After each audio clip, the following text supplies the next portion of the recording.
Hello friends, today we are going to discuss treatment of acute decompensation of heart failure. As we have already discussed, when there is sudden worsening of symptoms in a patient with a pre-existing chronic heart failure, it is called as acute decompensation of chronic heart failure, which often leads to hospitalization. Causes of acute decompensation of chronic heart failure can be classified into two types, cardiac and non-cardiac.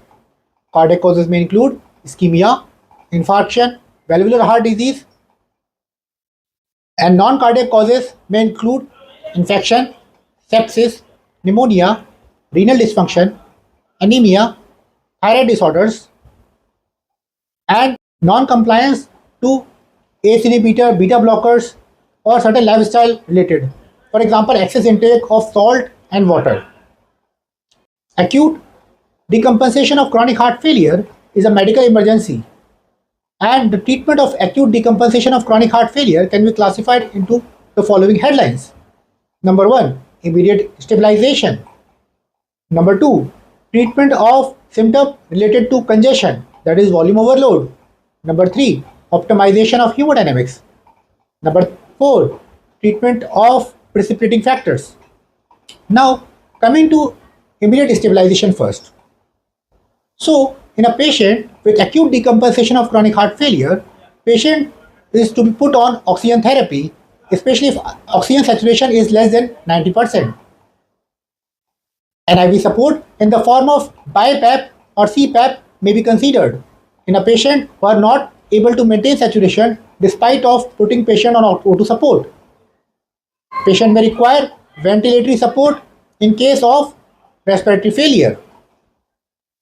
Now, coming to second, that is treatment of symptom due to volume overload.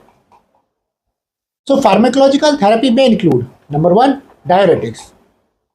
Diuretics, furosemide or torsemide form the cornerstone treatment for fluid control in patients with acute decompensation of heart failure.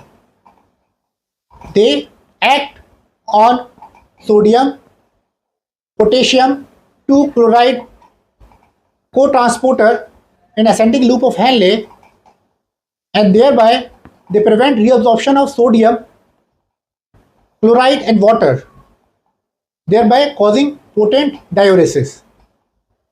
So how do they help? First, they reduce volume overload. Number 2, they reduce venous supply to the heart. They decrease preload, thus reducing left ventricular filling pressure. This relieves patient of dyspnea, orthopnea, PND and symptoms of heart failure. Third, rapid symptomatic relief. IV administration causes symptoms within minutes of administration. Fourth, by improving symptoms, oxygenation and breathing, patient tolerate other patient tolerate guideline directed medical therapy better. For example, ACE inhibitors. But whenever we are putting patient on diuretic, we have to monitor urine output, electrolytes and kidney functions. Now coming to third, that is optimization of hemodynamics.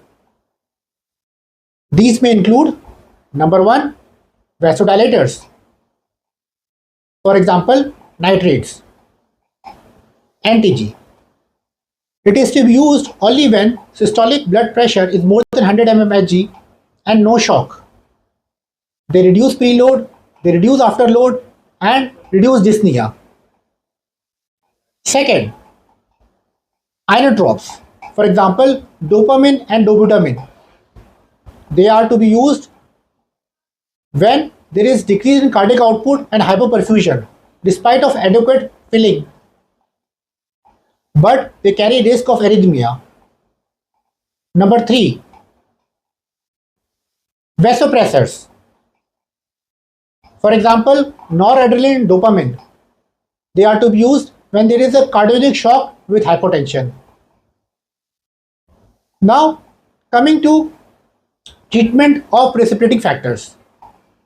So, as we have already discussed, there are certain causes which predisposes a patient to develop acute decompensation of heart failure. We need to find out these causes and treat them. For example, ischemia, arrhythmias, infections, uncontrolled hypertension, renal disorders, thyroid disorders, etc. Now, once the patient is stabilized, then goal-directed therapy should be started in such patient, which may include number 1, ACE inhibitor, ARB or ARNI, number 2, beta blockers, which may include carvedilol, bisoprolol, metoprolol, number 3, SGLT2 inhibitor, which may include dapagliflozin, empagliflozin, number 4, mineralocorticoid receptor antagonist, which may include spironolactone or eplerenone. Thank you.